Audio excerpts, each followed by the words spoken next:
Buenos días. El día de hoy lo que vamos a ver es una alianza de seguridad durante la Guerra Fría, específicamente la OTAN. En la pantalla ustedes están viendo los miembros de la OTAN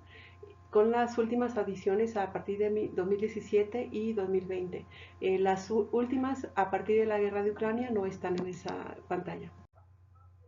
Algo importante para entender la OTAN es ver cómo nació en 1949 con dos misiones o con dos perspectivas diferentes. Esta Organización del Atlántico Norte nació en 1949 como una alianza de seguridad vista más bien desde la parte defensiva más que ofensiva, y entonces más que la acción armada privilegiaba la disuasión por encima de la necesidad de hacer acciones armadas. También otro elemento importante, que es la contradicción de perspectivas, es que desde la perspectiva de Europa se veía como una alianza de seguridad establecida o especializada en la protección del espacio europeo, mientras que del otro miembro importante, que es Estados Unidos, la perspectiva sobre la OTAN era más bien como una protección de los intereses de Estados Unidos contra el comunismo. Estas dos perspectivas se juntaron, por supuesto, para establecer una sola organización, que entonces el resultado es una alianza de seguridad con una alianza política. Esto significa que, además de la seguridad, está percibiéndose como una alianza que representa ciertos valores relacionados con la democracia y también con el capitalismo. Y en el capitalismo específicamente se relaciona con la propiedad privada y derechos individuales, pero específicamente con la propiedad privada. Y puesto que la OTAN nació en un contexto de Guerra Fría, lo importante es entender entonces los debates que se estuvieron dando en la OTAN durante esta Guerra Fría, y el primero fue el por qué no expandir las funciones de la OTAN. Y digo no expandir porque el resultado fue ese, no expandirlo de manera clara, a pesar de que sí hubo una expansión. Uno de los elementos importantes para entender lo que acabo de decir es entender el sentido de lo que querían decir con expansión cuando se daban estos debates en la OTAN durante la Guerra Fría. Y uno de estos sentidos de expansión que se daban era el expandir no el territorio, sino más bien las funciones de la OTAN cuando se hablaba de expandirlo. Es decir, irse hacia temas políticos que no solamente de Europa y de Estados Unidos, sino también a temas no europeos. A final de cuentas, la conclusión que se dio es que no se diera esta expansión, principalmente porque podría crear tensiones entre los aliados durante la Guerra Fría. Y entonces, al crear tensión al interior de la alianza, pues podría romper la unidad necesaria para realmente cumplir los objetivos. Y esos objetivos están representados con una frase que hizo uno de los ministros británicos, Ismail Dectum, así se llama, digamos, el proverbio o el dictado, digamos, la doctrina, pero de eso hablaremos en un momentito. Y es que antes entonces nos vamos a ir a la discusión de por qué se decidió no expandir estos sentidos de la OTAN. Y en la pantalla tienen ustedes un mapa que muestra los miembros hasta el 2022. Hace un momentito dijimos que uno de los elementos por los cuales se decidió no expandir el sentido de la OTAN fue para no crear tensiones entre los miembros. El otro elemento tiene que ver más con lo exterior, es decir, que también se veía que cualquier intervención fuera del territorio de la OTAN lo que podría crear era cargos sobre colonialismo o imperialismo, y en el contexto de la Guerra Fría no se quería eso. Y es que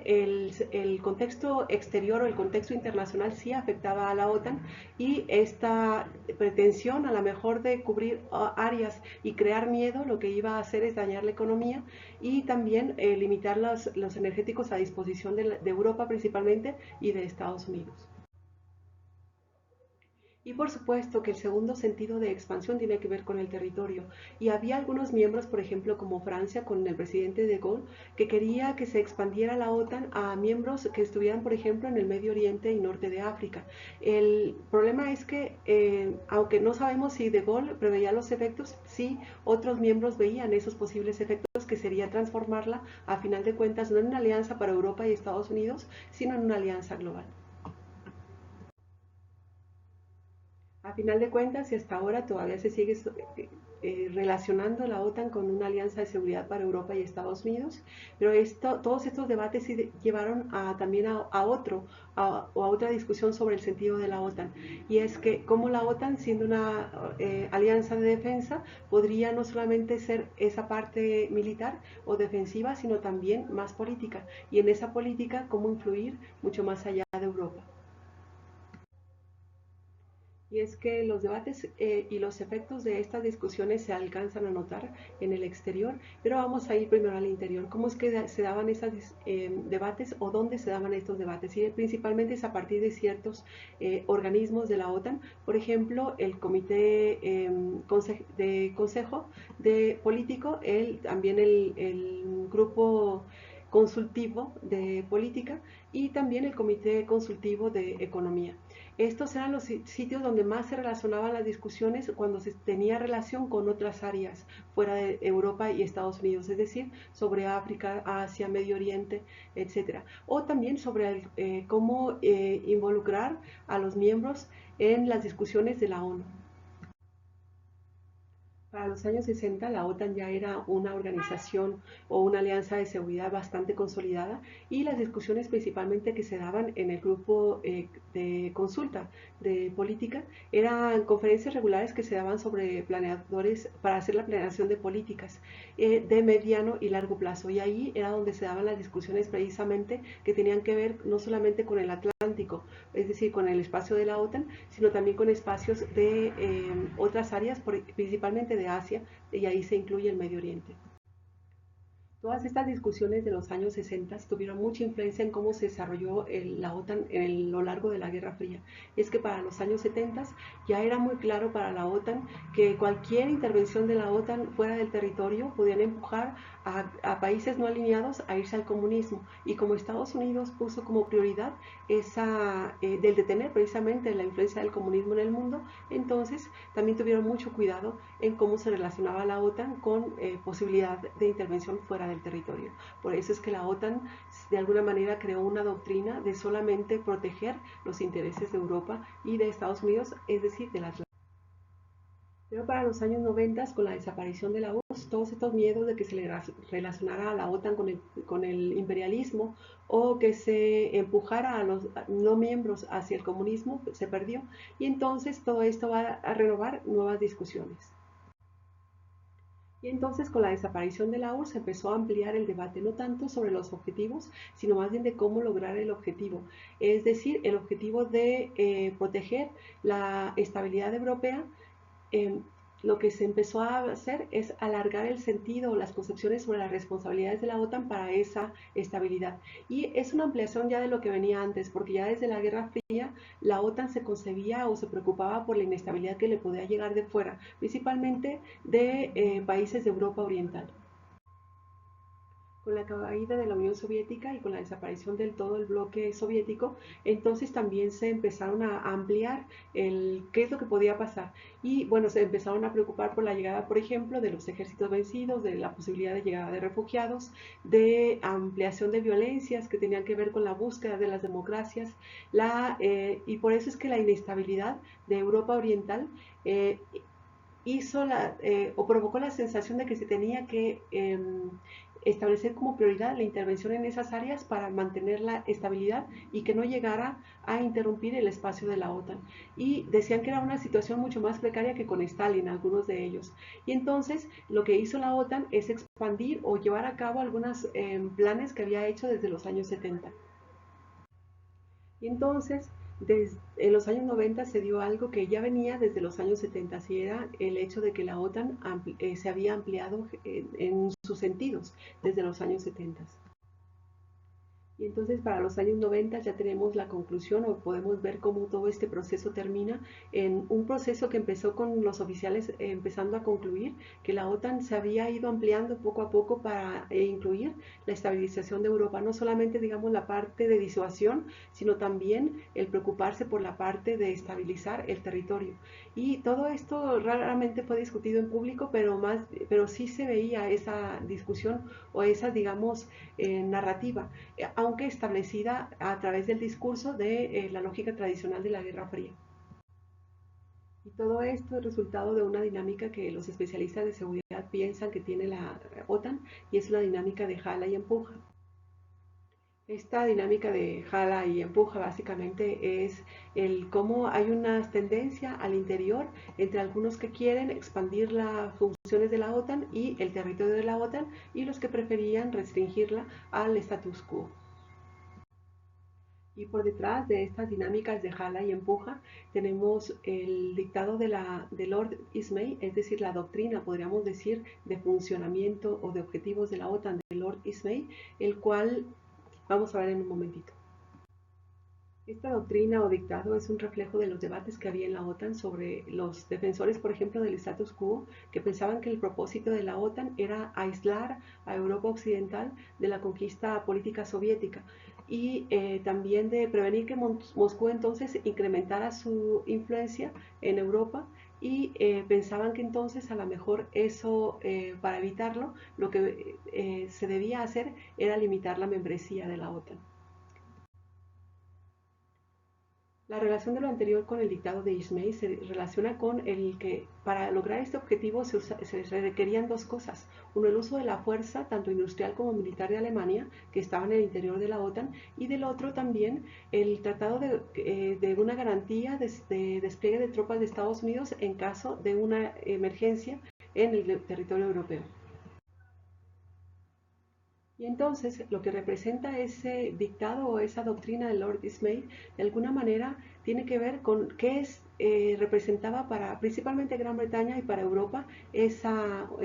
alianza de seguridad de la OTAN. Este dictado o esta doctrina se repite mucho, pero en realidad no se sabe si realmente él lo hizo, porque no lo escribió, dicen que lo dijo. Y entonces tal vez es apócrifo, pero de alguna manera sí representa lo que se nota, que dijeron algunos de otros representantes británicos. Bueno, básicamente lo que decía el dictado de Lord Ismay es que la OTAN existía para tres cosas. Una es mantener fuera a los rusos, dos, mantener abajo a los alemanes, sometidos entonces a la OTAN y dependientes de la OTAN, y por otro lado, a los estadounidenses dentro, es decir, tener la garantía de que Estados Unidos iba a participar de esta alianza. Y entonces, aunque la OTAN claramente es una alianza de seguridad que está dentro claramente de la confrontación ideológica entre lo que es el capitalismo y el comunismo, en realidad podríamos pensar que por detrás de eso está lo que representan los tres puntos del dictado de Lord Ismay, y que es cómo se concibe el espacio europeo con relación a tres espacios también, que son la Unión Soviética, la Alemania y Estados Unidos. Y de alguna manera, entonces, primero las suposiciones sobre la Unión Soviética representan también las suposiciones que ya venían desde atrás de la época zarista y asumía entonces una continuidad entre las posiciones exteriores rusas y soviéticas. Y todas estas entonces se concebía como que Rusia representaba una amenaza de alguna manera histórica para Europa, independientemente de que hubiera cambiado de régimen. Y entonces no solamente era la ideología, sino también de alguna manera el poder que este Estado tradicionalmente había tenido o históricamente había tenido. Y por ejemplo, según algunos oficiales británicos y estadounidenses, decían que las masas eslavas, es decir, que venían desde Rusia o ahora la Unión Europea, de alguna manera eran una amenaza para la seguridad de Europa. De la misma manera, esto tiene alguna similitud con lo que se concebía sobre los alemanes, a pesar de que la República Federal Alemana, es decir, una de las dos Alemanias, pertenecía a la OTAN. Precisamente para muchos especialistas de seguridad, la pertenencia de Alemania tiene ese significado de continuidad de política estratégica o de visión geopolítica por parte principalmente de los británicos. Y entonces la membresía de la OTAN no era solamente para proteger a Alemania, sino también para contener a Alemania y al mantenerla por debajo, ¿no? Aunque estuviera adentro. Y estaba todo esto directamente entonces relacionado con el que en 1955 se hubiera aceptado a una de las dos Alemanias, la protegida por Estados Unidos dentro de la OTAN, y se veía que con esta adhesión de la Alemania Federal hacia el OTAN, lo que se iba a hacer era prevenir que Alemania en algún momento se volviera a convertir en una amenaza o en un peligro. Dijimos que el dictado de Lord Ismay a lo mejor es falso, pero sí se alcanza a notar esa continuidad con la posición de otros elementos británicos. Por ejemplo, Richard Gage, que era un general y comandante del ejército británico, decía en un discurso que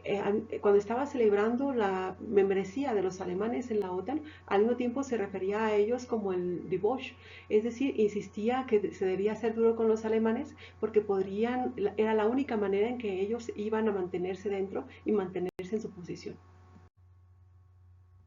O incluso se dice, por ejemplo, que Margaret Thatcher, que fue primera ministra de Gran Bretaña, mantenía en su bolso un mapa con el avance germánico como diciendo o percibiendo que ese era un peligro continuo que habían tenido desde siglos antes y que no iba a desaparecer. Y que entonces los miembros de la OTAN pensaban también que el incluir a Alemania de alguna manera en las fuerzas de la OTAN lo que iba a hacer era volverla dependiente de la OTAN y por tanto evitar que se volviera un peligro de nuevo. Y bueno, la visión sobre Estados Unidos era la necesidad de mantenerlo dentro de la alianza y de mantenerlo como garantía de seguridad. Pero también en este sentido, al ser un actor constitutivo de la OTAN y uno de los más fuertes o el más fuerte, entonces también se tiene que ver la perspectiva que tenía Estados Unidos sobre esta alianza de seguridad. Y ahí es donde podemos ver una contradicción inherente de la OTAN. Y es que desde los años 70 Nixon estaba convencido de que Europa no se podía defender sola y que Europa entonces necesitaba a la alianza y quien era dependiente de la alianza no era Estados Unidos, sino más bien era Europa quien era dependiente de Estados Unidos y esto se notaba en la alianza. Y esto va a continuar hasta prácticamente la actualidad. Y esto se vuelve entonces también un elemento importante o básico de la raíz de la OTAN, el cómo esa continuación de percepción de Estados Unidos de que si la OTAN se rompiera, entonces los europeos iban a ser invadidos por Rusia o por la Unión Soviética en ese momento, no se podía quitar de la cabeza estadounidense y todavía continúa hasta la actualidad. Entonces la conclusión es según la perspectiva estadounidense, que Europa necesita a fuerzas que Estados Unidos continúe siendo parte de ese poder europeo, que sea un poder europeo aunque no esté en el territorio europeo y que eso se refleja entonces en la OTAN.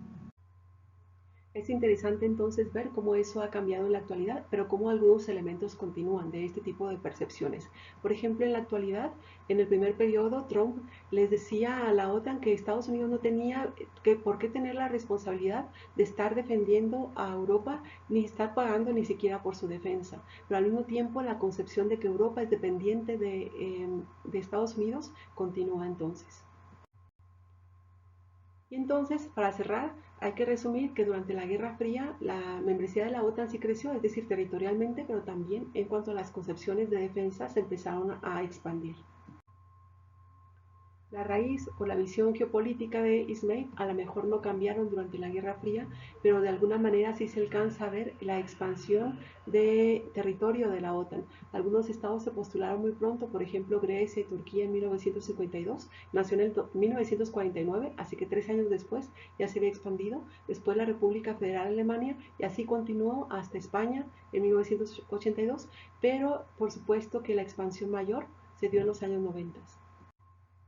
Entonces, en los años 90, la expansión se dio de manera muy rápida, por ejemplo, con Polonia, con Hungría, con la República Checa, continuaría con otras repúblicas como Bulgaria, Eslovaquia, Eslovenia y finalmente con Montenegro o Macedonia entre el 2017 y el 2020. La discusión sobre la expansión continúa, por ejemplo, con Ucrania, aunque esta fue detenida por la guerra con Rusia, pero esa misma guerra provocó entonces la discusión con otros estados como Finlandia.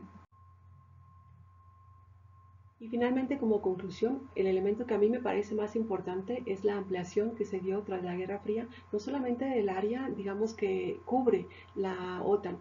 en cuanto a los miembros que son parte de la OTAN, sino más bien su área de acción. Desde principios del siglo XXI, la OTAN dejó de manera clara que cualquier territorio, aunque fuera de Europa o del territorio de la OTAN, que se pudiera convertir en un peligro para la OTAN, era un espacio de acción legítimo para esta organización o supuesta alianza de seguridad. Y eso lo que muestra cambios de perspectiva también de seguridad. Y otro cambio de perspectiva que a lo mejor viene en adelante es que a lo mejor se deje de tanto de ver a Rusia como el principal peligro. Eso tendremos que esperar hasta la guerra de Ucrania para ver cómo termina y cómo se reconcibe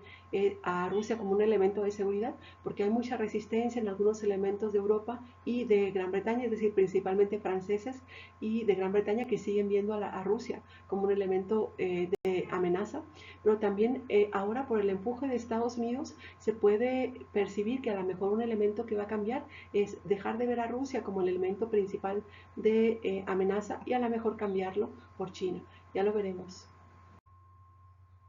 en los próximos meses y años, entonces estaremos rastreando este desarrollo. Por lo pronto, muchas gracias.